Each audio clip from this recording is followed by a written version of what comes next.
Hej och välkomna. Welcome to the introduction to IoT module in course Web as Application Platform. Today will be a bit of mix of languages, English, Swedish and Svengelska. And we introduce Arslan, who is going to be our lecturer in this module, and Andreas, who works in the lab here in Kalmar. We are all at least close to the lab. Arslan is just sitting in his office to be able to have better sound. We'll see how this is going to work with all the demos here, but we are sitting here in the lab with all the hardware, and we're going to show you the setup that we prepared for you. First, I'm going to say a few words why we have this IoT module at all. There is a big project financed by European Union and the region in Kalmar in Kronoberg that's called IoT for small and medium-sized companies. That's how my position as a researcher is financed, and Andreas and Arslan has also been working in the project. We help companies basically adopt IoT technology and implement different solutions, do workshops, lectures, and so on. So this has been built into your course, so you get some real hands-on experience with one of the very big and promising areas in technology, basically, where you, as a web developer, have a lot of opportunities to build interesting tools, and it's pretty important to understand the concepts of how it works. In the lab in Kalmar here, we have, besides you and the web developer program, there is also software engineering program, which has bigger focus on embedded technologies, and they have project courses basically it's built in their education, and all the hardware here is possible to loan for the courses. And if you are on campus, you also can come and visit us, and we'll show you what we have. We also have pretty nice 3D printers where you can build help to build cases for your prototypes. And other elements. So you can also, there's a soldering station. So basically everything you need for your DIY project with for IoT. Yes. So let's see here. How do I do this? I'll remove this and I give a few words to Arslan. Can you introduce yourself? Yes. Thank you for giving the introduction. As you mentioned, my name is Arslan, and I have been working with the Department of Computer Science since like 3 years. I was involved in IoT project, and now mainly Oksana and Andreas are working with small and medium-sized companies. So my role in this course is as one of the teachers. I will be covering IoT module. I have decided to have 4 lectures, as you can see on my screen. So first lecture, we will focus on introduction to IoT. Here, we will explore what IoT is, how it works, and its application in various industries, just to set the foundation or understanding for the rest of the course. And then in lecture 2, we will go through the MQTT. It's a lightweight IoT communication protocol. So in this lecture, I will explain how this protocol is working, how these devices are communicating with each other using, this MQTT and its practical use cases. And then in lecture 3, we will see database for time series data, since we know that IoT systems are generating large amount of data over time. So it is important for us to understand how to store and manage this data efficiently. We will explore different databases, solutions optimized for time series data. And then finally, in lecture 4, we will look at data visualization, dashboards, it is a key part of IoT system. You need to present your data in a nice way. So how to create this database dashboard to make sense of the data collected from IoT devices and present in a meaningful way. So from these 4 lectures, you will have a good understanding from when you receive the data, and then how do you present it in a nice way. Then after these 4 lectures, you will have an assignment or kind of a small project. Here, me and Uksana, we were developing this assignment, and we will make it more descriptive today. But to give you an idea, Andreas has already set up 2 sensors, temperature and humidity, and these sensors are continuously collecting data and sending it to a MQTT broker. This is a new terminology you haven't heard, I think, before, but I will cover it in lecture 2. MQTT broker is a kind of a server. So it is receiving all the messages from those sensors set up by Andreas, and then your task will be to receive those messages and then create a web app, or you know develop develop a interface to show this data in a nice manner. So you will get this real-time data, you will display it on the web interface, and then we also need to analyze the data, include this temperature and humidity and TVOC. It's Andreas will explain what this sensor is, and then from there you will have 2 or more options. For example, you can use TIG stack, TIG.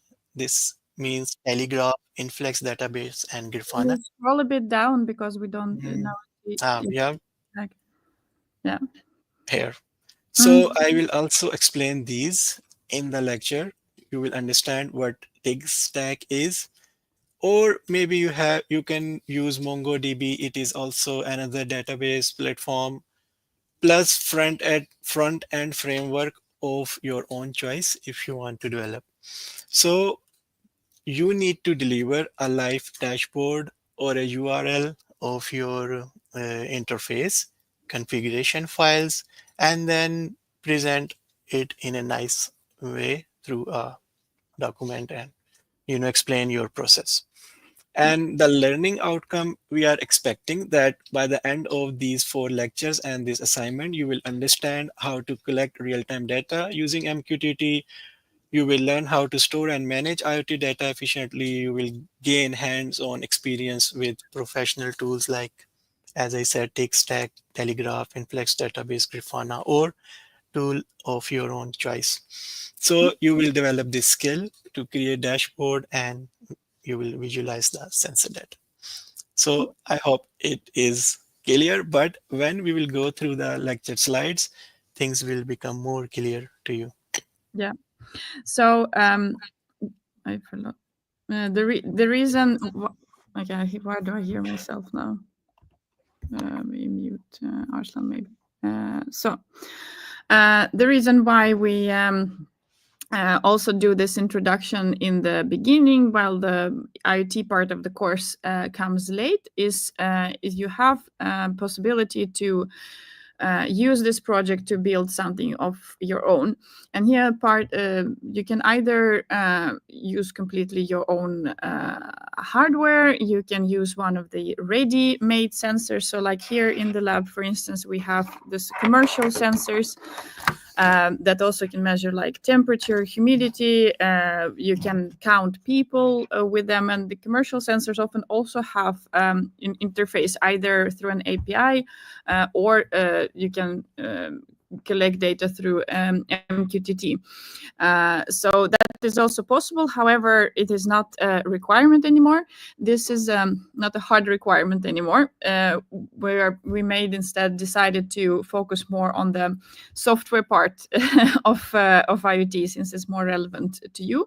But if this area interests you, it's also possible to do it on your own. In that case, you probably need to start looking into purchasing the hardware and going a bit deeper into that. And I will still keep the materials for that from previous times that the course has been given. Here is like a 40-minute video with Johan and Neda that are specifically about buying different hardware and what we recommend for you as a beginner. And that's what Andreas also is going to demonstrate today. There is also a longer video explaining different hardware and things that are available in the lab. So basically, a longer version of what we're going to do today. The costs for hardware are around a couple of hundred Swedish kroners. Here is some list you can look it up. If you're on campus or have access to our lab, you can loan all of these for no cost during the course. So that's basically my effort to simplify your life, at least partially. But instead then in the requirements this year for the project, it is not allowed to use any ready-made IoT platform like UBDots or DataCake or something like that for visualization, but instead you have to write both the backend for handling the data and the database and the front end for data visualization in some way. There are tons of libraries, both for working in the backend with MQTT, including in JavaScript that you are maybe more used to. There are optimization strategies for time series data in Mongo or SQL if you don't want to use Influx, which might be a new type of database for you. So that's there are a lot of flexibility there, but you have to sort of feel the data on your own.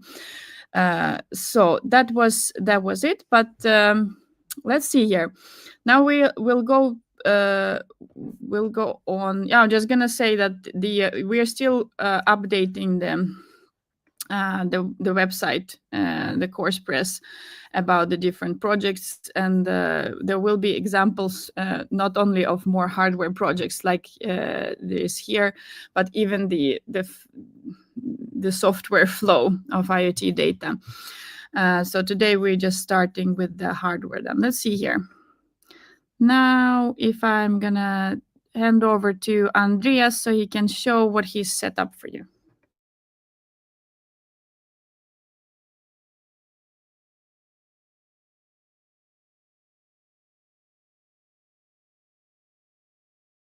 We can't hear you, Andreas.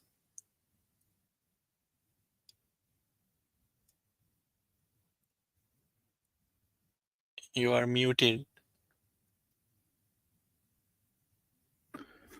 Nu.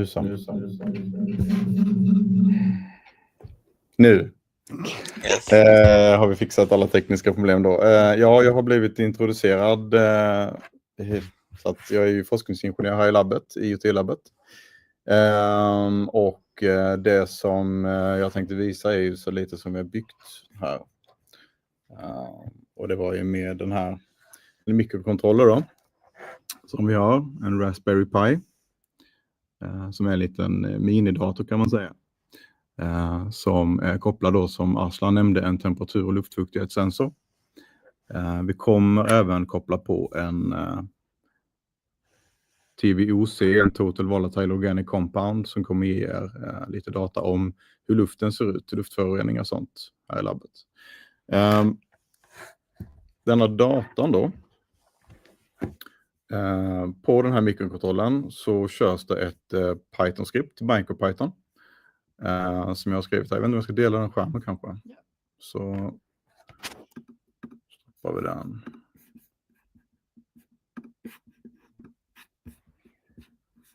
Du kanske kan visa pinout först så kan du koppla det. Det kan vi göra. För den är redan förberedd här. Ja. Eller vad? Nej, du hade stängt den. Ska vi se. Ja. Där ser vi. Nu vet jag inte om du har lagt upp den där. Där. Ja, om vi börjar med det så kan vi se att det är ju Raspberry Pi Beacon som vi ser framför oss. Det är en liten mikrokontroll, en liten minidator. Sensorn som är kopplad behöver ström och jod som alla elektriska kretsar. Och sen när vi ser de här gröna små rutorna så är det general purpose. Och det är general purpose input output. Så där kommer sensorn kommunicera med mikrokontrollen. Så det är där all data kommer in. Så man kan välja mer eller mindre fritt från de här gröna boxarna hur man vill koppla sin sensor. Och det är speciellt viktigt för ni då som kanske vill bygga något eget. Så. Vi ska dela... Ja, det här kanske kan vara lite mycket för någon som ser de här konstiga saker för första gången i sitt liv. Så om du kan dra bara lite, vad är det för vi tittar på för någonting? Den här Raspberry Pi Pico. Ja, det är ju en liten minidator ju. Som jag nämnde tidigare. Ja. På den här minidatorn, när man ska ta lite mer detaljer så körs det ju en liten mjukvara på den. Som är en nedbantad version av Python. Så då kan man skriva sin egen skript för att kommunicera med sensorer via de här general purpose input output. Nice. Ja, vi kan dela skärm kanske och visa kod då.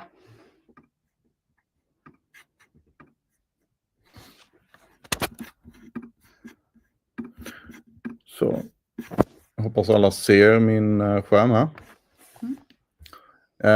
Det här som ni ser framför er är ju skriptet som körs på den här Raspberry Pi Pico mikrokontrollen. Så där man mer eller mindre, ska inte gå in i för mycket detaljer i koden, men det ni gör är att den hämtar in data från de här general purpose input output pinsen som jag har valt till 16 och 17. Den läser data ifrån temperatur- och luftfuktighetssensorn. Ansluter mikrokontrollen till wifi, för det är en liten minidator och den behöver ju kunna kommunicera med internet. Och sen postar den iväg detta till MQTT broken då, som Aslan nämnde tidigare. Som kommer gås igenom senare. Så om vi tar och kör den här skriptet.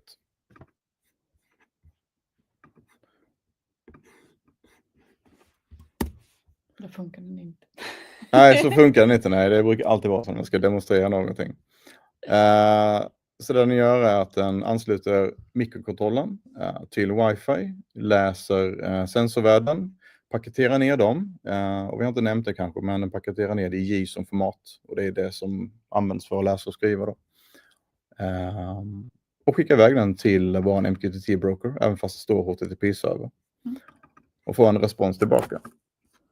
Då kan vi gå och titta på hur det ser ut i Explorer för MQTT-brokern.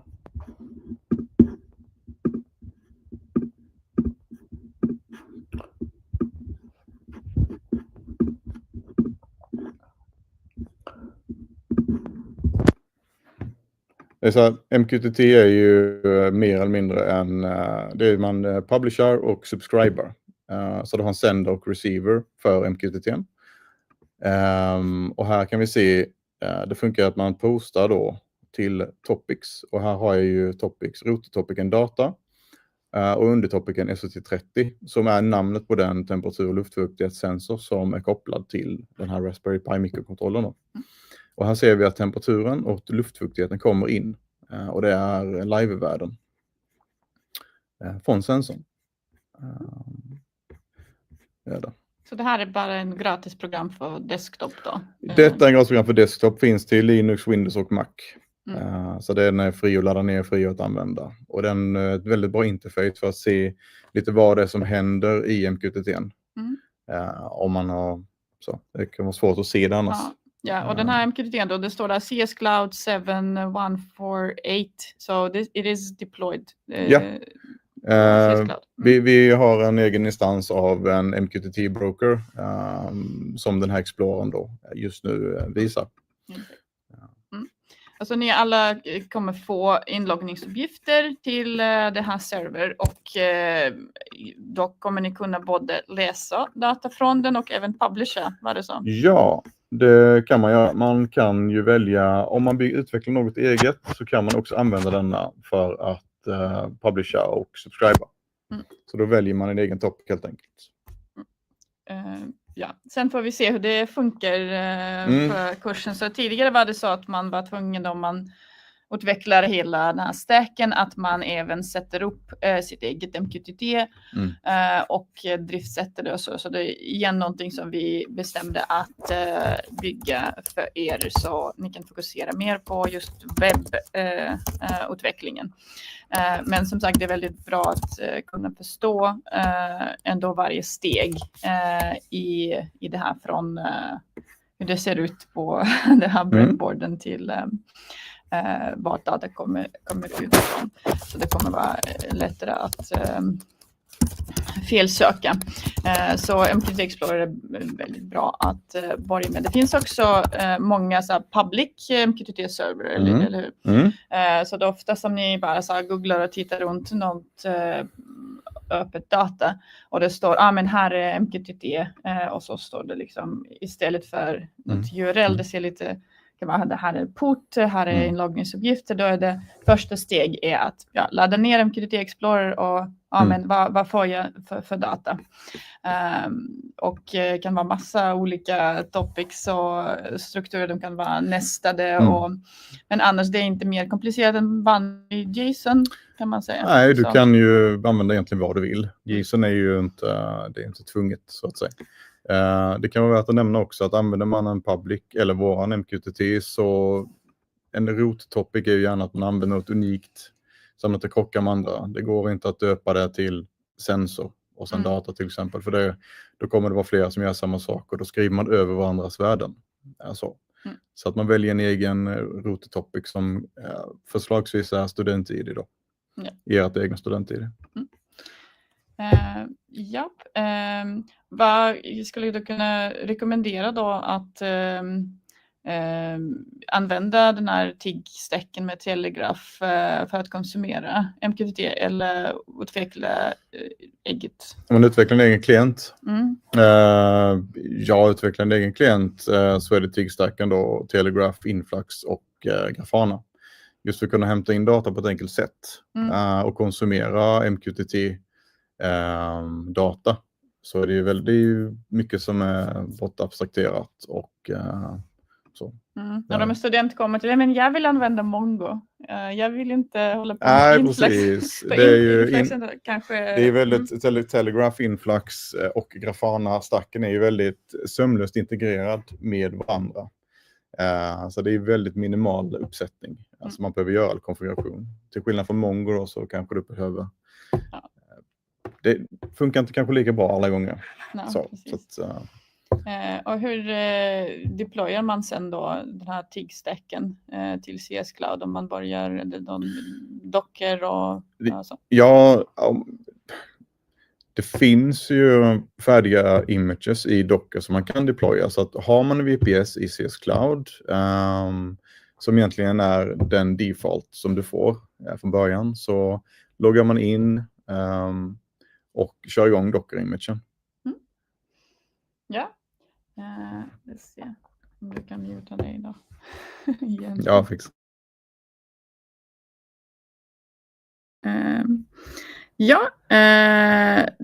That was everything that I was planning to give to you today. So basically, to summarize, you'll have theoretical material. We are updating CoursePress. The first lecture comes out already today. So I would suggest just right after, I think I scheduled it for 10, Arslan's lecture. 10:30. 10:30. Yeah, so it will stream live on YouTube and stay there as a recorded video, and we'll put it on CoursePress. So all of these concepts that maybe like today was a lot of abstractions and new words that you get a chance to start learning about them and then evaluate. Do I want to learn about these and start with that. Jag har en kamera med annars, så kan visa den. Yeah, exactly. So I think that especially if you're on campus, it's a much lower sort of threshold to cross. It's literally a threshold to our door here, and it will help you set up your own sensor. Otherwise, especially for distance students, I suggest that you use this our MQTT with and consume the data from there. And we'll add more sensors at the time when the project is due. Otherwise, we focus on the software. The submission will be through a merge request, just like with all the other assignments. Yep. So today you will also receive updated file about assignment. And in this file, you will see MQTT broker details shared by Andreas. So then, I'm not sure if they'll get that file because that needs to be distributed through GitLab. GitLab. I mean, in README document, you will have this information. Here we have a question. The question is if you're going to put out your slides for all of the lectures, if you will put them out. Yes, in PowerPoint format. Exactly. Today, idag kommer inte vara någon slides utan vi bara delade skärm. Men alla det här setup som vi har här som ni kommer använda för uppgiften kommer vi även beskriva på Courspress lite mer i detalj. Så det kommer sparas. Så. Okej. Om det inte är fler frågor så tackar vi för idag och lycka till med ny värld av IoT. Helt enkelt. Thank you for today and enjoy the first lecture and hopefully you'll get also introduction to essay pretty soon so you can start writing and see you in the course. Bye. Goodbye. Daddy.